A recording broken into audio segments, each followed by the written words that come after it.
Robert Brown is in the studio. He is the field coordinator for Eastern Montana, Western South Dakota with the JBS. And we're delighted to have him because he understands a thing or two about the Constitution. In fact, you do some seminars, I think. Did one today at, at a meeting for an organization in Rapid City. And if someone wanted to have you come do a presentation, your phone number will be on the screen. Certainly. Why don't you tell our folks how to contact you, and we'll put it on the screen as well. Okay, yeah, certainly. Anyone can call me or email me. My phone number is area code 406-465-2787, or I can be reached via email at rbrown@jbs.org.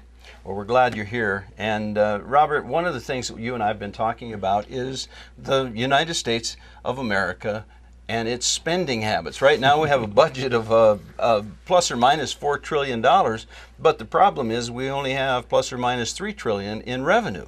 Now, you're suggesting that we could solve that problem like that. We could reduce our budget by 80%. How in the world would that happen?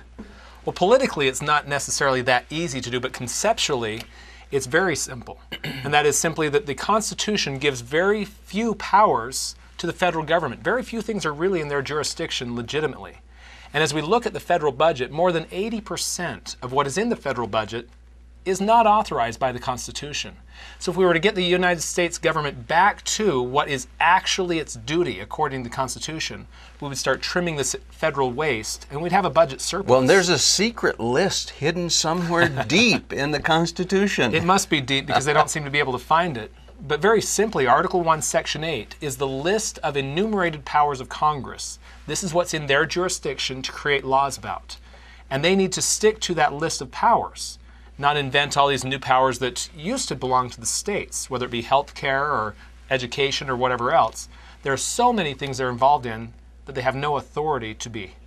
Well, the federal government, many of us think, has gone from having their finger in the cookie jar to having absconded with the cookie dough.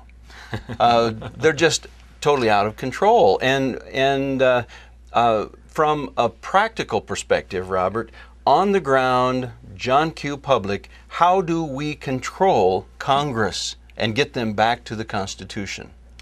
One of my favorite quotes comes from Thomas Jefferson, in which he says, "If a nation expects to be ignorant and free, it expects what never was and never will be."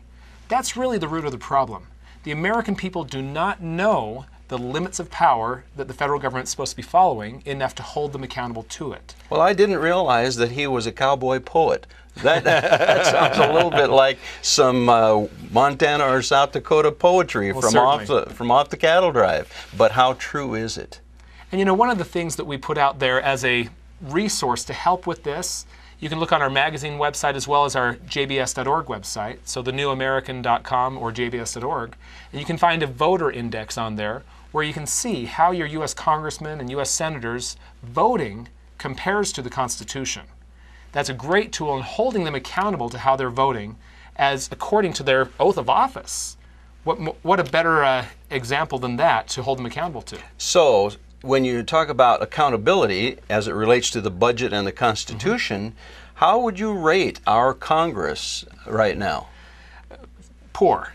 If we go by a percentage score grade, the average score in Congress for following the Constitution is well below 50%, which would be a failing grade.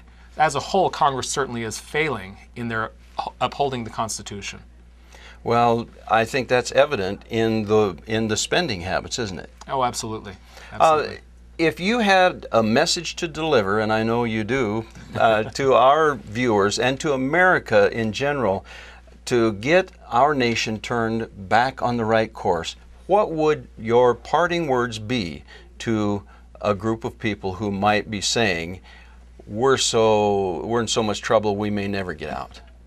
You know, really, again, it goes back to that quote. The only solution is an informed public.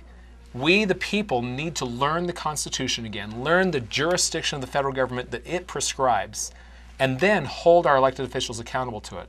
I highly recommend people engage in Constitution courses, discussions with each other to learn the Constitution, and I highly recommend using our Freedom Index to hold our elected officials accountable to their voting records. We found that in areas where this becomes widespread, their voting improves.